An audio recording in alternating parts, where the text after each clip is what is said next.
बड़ी खबर आपको बता दें, यमन के हवाई अड्डे पर इजरायल की तरफ से बहुत बड़ा हमला किया गया है। बहुत बड़ी खबर है, इजरायल ने यमन पर यह अटैक किया है। यमन की राजधानी सना में एयरपोर्ट को टारगेट किया गया है। इजरायल ने यमनिया एयरबेस के विमान पर बमबारी की है और माना यही जा रहा है कि हूती विद्रोहियों के मिसाइल अटैक के बाद इजरायल की तरफ से यह बदला लिया गया है। इससे पहले भी अप्रैल के महीने में भी इजरायल ने एयरपोर्ट पर हमला किया था और यमनिया एयरबेस के 3 विमान तबाह कर दिए थे।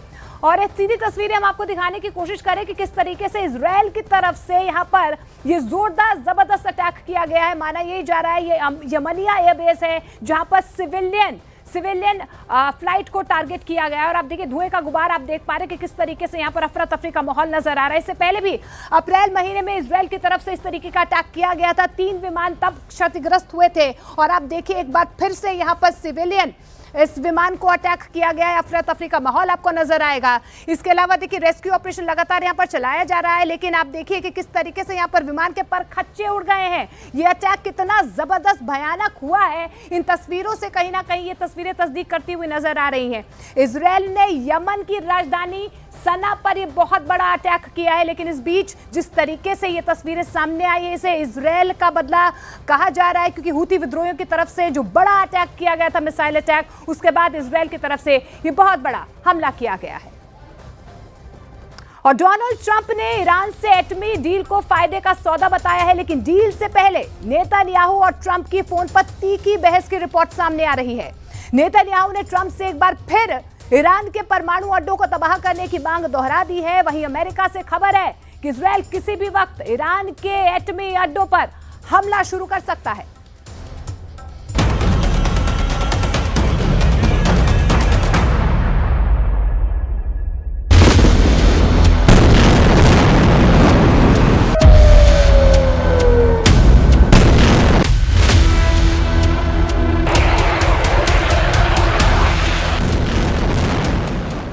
दिन पहले छिड़ी ये लड़ाई, हजारों लाशें बिछ गईं।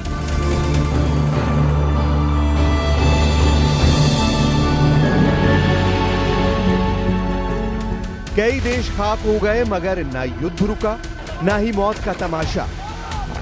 बम और बारूद के बाद भूख की त्रासदी गजा को दहला रही है।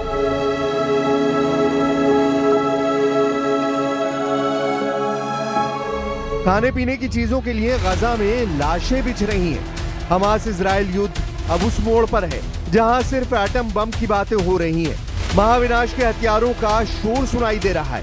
प्रेसिडेंट ट्रंप हो, नेतन्याहू हो, ईरान के सुप्रीम लीडर हो, सब एटमी हथियार पर बयान दे रहे हैं, क्योंकि बात ईरान के परमाणु हथियारों पर आकर ठहर गई है। इजराइल जिसे तबाह करने के लिए किसी के रोके नहीं रुकने वाला।